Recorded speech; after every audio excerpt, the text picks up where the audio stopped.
Via Grand Paris sur la MIF, le salon des maires d'Île-de-France. Alors je suis avec Luc Carvounas. Vous n'êtes pas maire, vous êtes député. Qu'est-ce que vous venez faire sur le salon de la MIF? Je suis ancien maire. Oui. Et si je devais même être jusqu'au boutiste, maire honoraire. Mais non, mais d'abord le salon des maires de l'Île-de-France, c'est un joli rendez-vous annuel. C'est bien d'être présent, ça permet de voir aussi en un même endroit différentes entreprises et institutions. Donc ça nous permet d'aller plus vite.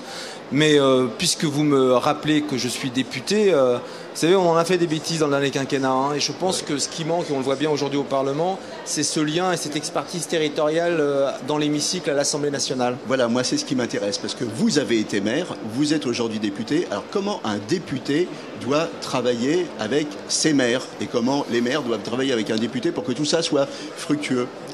J'espère qu'il travaille, le député, en bonne intelligence, quelle que soit l'obédience politique du maire du territoire qu'il représente. Après, les maires font aussi de la politique, comme les parlementaires. Et je le vois notamment avec la nouvelle majorité, ils ont quelques problèmes, parce qu'aujourd'hui, ils occupent quasiment tout l'espace politique dans l'hémicycle, mais dans les territoires en France, la majorité en place à l'Assemblée n'est pas très représentée dans les territoires. Donc je vois qu'ils ont des problèmes de fonctionnement, d'autant plus que nous sommes à un an des municipales et du renouvellement.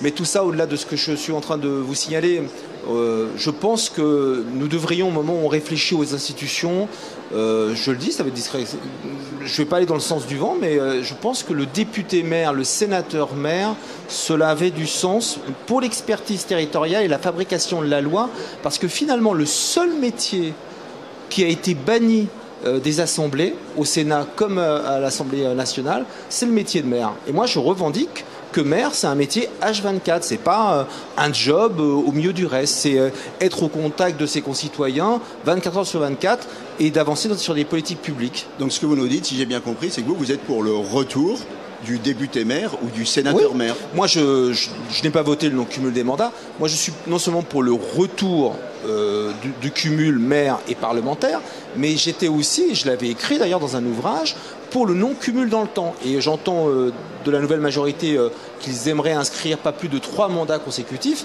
J'étais plus moderne que la majorité actuelle. Moi, je revendiquais pas plus de 2 mandats consécutifs. Je pense que c'est comme cela, avec un statut de l'élu, que vous permettez l'oxygénation des institutions et le turnover. Vous avez écrit un ouvrage sur les institutions, ouais. Justement. Alors, à l'aube des élections européennes, les institutions, on voit bien qu'on les connaît mal et c'est un des problèmes de l'Europe. C'est surtout l'Europe qui se fait mal connaître, parce qu'aujourd'hui, quand on dit que 80% des lois votées en France émanent des directives européennes, c'est vrai. On n'a même pas aujourd'hui, alors qu'en 2008, la révision constitutionnelle de Nicolas Sarkozy a inscrit une semaine de contrôle parlementaire où nous pouvons questionner sur différents thèmes le gouvernement, il n'existe même pas dans les institutions de la Ve République une semaine, une fois par an, qui puisse traiter de ce qui se parle au Parlement européen, des lois, des directives. Je pense que ce lien manque énormément, y compris dans le lien structurel avec la ministre du Parlement européen. Région Île-de-France, première région économique d'Europe. Qu'est-ce que l'Europe peut apporter à la région? En quoi l'Europe est importante pour la région? On va rentrer là dans la campagne des Européennes. Qu'est-ce que vous avez à dire? L'Europe est importante pour les Européens, elle est importante pour les Franciliens, mais c'est aussi qu'est-ce que l'Île-de-France apporte à l'Europe. Vous disiez, première région économique, première région d'Europe aussi par sa densité de population. On voit bien avec le Brexit que nous allons devenir le centre des affaires économiques. On voit aussi avec les Jeux Olympiques ou la Coupe du Monde de rugby qu'il y a une attractivité de l'Île-de-France vis-à-vis du reste du monde et pas seulement européen. Et je pense que l'échelle francilienne est la bonne taille pour traiter, quand on parle d'acte 3 de la décentralisation, des politiques publiques et des politiques publiques européennes aussi, puisque tout est lié.